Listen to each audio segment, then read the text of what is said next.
King Baldwin IV of Jerusalem was known as the Leper King. And despite having a debilitating illness, incurable illness at the time, that would eventually shorten his lifespan and prevented him from marrying and prevented him from living any kind of a normal life as he started to physically deteriorate. He did amazing things from a very, very young age. He was made king at a time when he was too young to assume the role. But as soon as he was of age, he took over that role and continued his father's work in maintaining the defense of Jerusalem against Muslim attacks. Not just any Muslim attacks, from Saladin himself, one of, if not the most famous Muslim warrior of that time.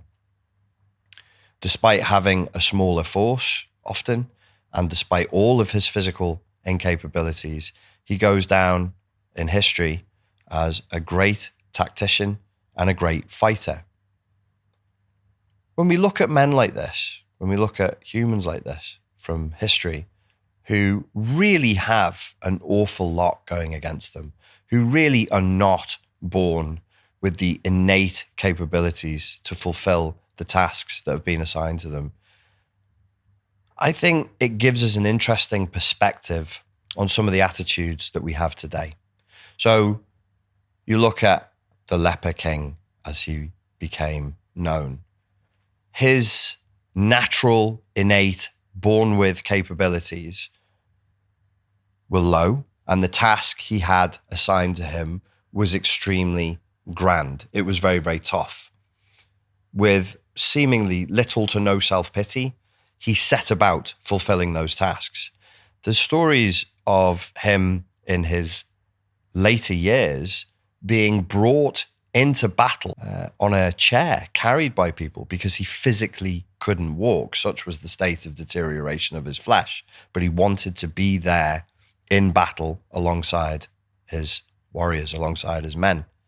So very, very low natural innate ability, very, very grand task, not much complaint, executes his duty with courage and, by all accounts, faithfully.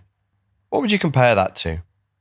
Would you compare it favorably to a situation where people are born into, let's say, privilege and wealth and safety and civilization and access to information, medicine, calories, knowledge? They're given an awful lot. And the task assigned to them is, I don't know, go to school, don't stab anyone and get yourself expelled, try to be a good student, try to be a good citizen. And can we see how, by comparison, it's a little odd to hear people in this time where they are born into so much relative wealth and status and privilege and access and asked to do very little, if not barely anything at all, complain so much about how hard they have it. I look at this and I think, what have we done? What have we done to young people now? What have we done to the generations who are coming up now by soaking them in this ideology that says you are oppressed, you are a victim, you have problems? I mean, I've spoken about this elsewhere. Psychologization is a problem where we psychologize every issue in society, and we take psychology, psychiatry, psychoanalytic concepts, and we open Pandora's box, and we take these concepts and we start applying them recklessly in education, recklessly in medicine, recklessly in politics, recklessly even in banking, in corporations, in sports, where they don't really belong and they don't really apply. What happens? Do we see a situation where people start to perceive themselves as being weak, despite really having nothing or very little intrinsically wrong with them? Do we see a situation in which people begin to look more and more inward and start to look for the ways in which they might be less than perfect, find those tiny crevices, those tiny scars, those marks, and then focus on them, magnify them with their consciousness to the point where it occupies all of their conscious space, and they convince themselves and other people around them that they are sick, that they are in some way held back, that they are bearing some kind of handicap to life because they're not perfect, because they suffer. Wouldn't it be better, just a question, to raise people to think life is not perfect, you are not perfect. If you do the best you can, if you do what you can, then that's good enough. Execute your duty faithfully, execute your duty with courage. It won't be exactly what you want it to be, but good enough is good enough. Wouldn't that make life a little bit more bearable and a little bit easier? There's different ways of taking this. You might be like, oh, you're complaining about that generation. You're condemning them. You're criticizing them. And I would say, no, actually, I think I'm speaking on their behalf. I think a great injustice has been done to this generation. And I think it's time that we stop. I think it's time that we stop telling people that they're weak. It's time that we stop suggesting to young people that they look for the most fragile parts of themselves, focus on them, magnify them, and assume that's the most interesting or significant part of them. We all, as human beings, function around, with, and despite of our multiple fragilities and weaknesses. It was ever thus. No human being has ever been born perfect. No human being will ever be born perfect. We just do the best that we can. Wouldn't that be a little bit more resilient and robust as an attitude to take into life? Another question. These are leading questions, I know. When it comes to mental health, if we say, okay, there is physical health and mental health. Mental health, by virtue of the way it positions itself linguistically, seems to be the partner of physical health. And so therefore it has some mirroring attributes, one would assume. You have your physical health and then you have your mental health.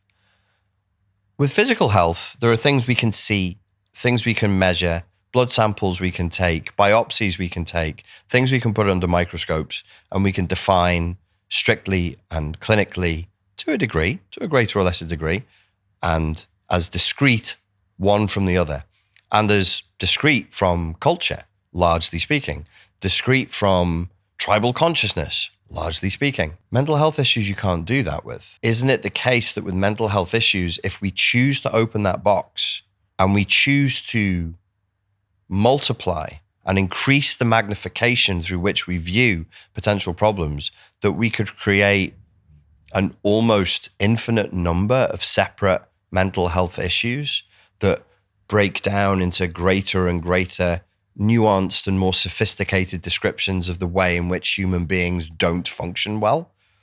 I could see that being a possibility. Mental health is ripe for that kind of exploitation in a way that physical health never could be. Probably because mental health per se and as such isn't really a thing. What I would say is it's not that it's not relevant. It's not that nobody should ever be talking about it or considering it, but we shouldn't compare it to physical health. We should probably call it something else. We shouldn't act as though mental health is a mirror image of physical health, because it isn't. We shouldn't act as though there are an infinite number of illnesses that break down inside of the paradigm that we call mental health, which of course will happen, because what's the boundary? What's the limit? Only your imagination, only in your capacity to write about and to describe mental health issues. In my conversations with Sam Vaknin, he's pointed out a number of times that psychology frequently comes down to being a kind of literary exercise. How well can you write that a condition exists? And what is your capacity to observe with nuance a way in which something is not functioning well, which is fundamentally what mental health issues are. They are descriptions of varying degrees of nuance and resolution and complexity of the ways in which people don't function very well. We wouldn't have that if we assumed that you're not supposed to function perfectly and that life is full of suffering and that you're just going to do the best that you can. The implication here is that people should not suffer and they should not have any flaws. They shouldn't have any mental health issues. That's a mistake. I think it's wrong to pretend that mental health exists per se and as such. It should probably go back to being seen as a certain framework in which we view human experience. It should be considered as a philosophical thought experiment, and every diagnosis that goes within mental health should go in its proper place as not irrelevant, not, an act of pure fantasy for sure. These patterns of behavior, they show up again and again and again across time and across location, and they show up in the same way, in a reliable way. But that they should be seen as descriptions. And then we need to be honest about the fact that these descriptions of the way in which people's mental health don't function are not divisible from the culture in which they take place. They are not divisible from the culture in which they take place, meaning the culture and the attitudes and the people and the language and the modes of being that you have around you, of course, are feeding into these so-called mental health issues. Such a young man,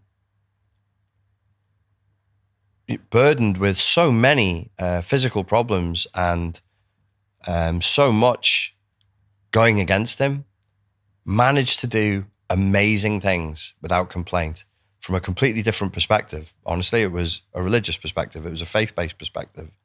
And by comparison, what do we have our adolescents doing now? What are they focused on? Their victimization, their oppression, identity politics, mental health, the ways in which they don't function, the ways in which their culture doesn't function, the ways in which they are weak, the ways in which they're victimized. And are we providing them with a way of overcoming that weakness and of empowering and strengthening themselves? No. What are we doing? We're teaching them the power of complaint. We're teaching them that the squeaky wheel gets the grease. Protest, complain, scream, and you will get what you want. And what is it that you want? Help. Help from authority, from top down. I don't want to do it for myself.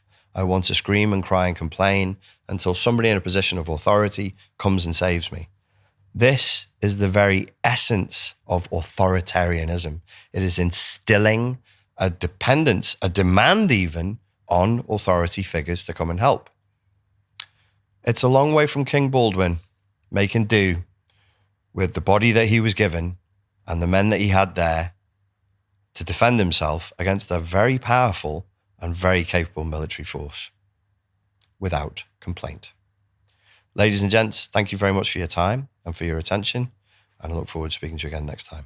Okay, folks, the new course, Unplug from the Matrix of Narcissistic Abuse, is out now, and if you're interested in finding out more about that, please click the link below.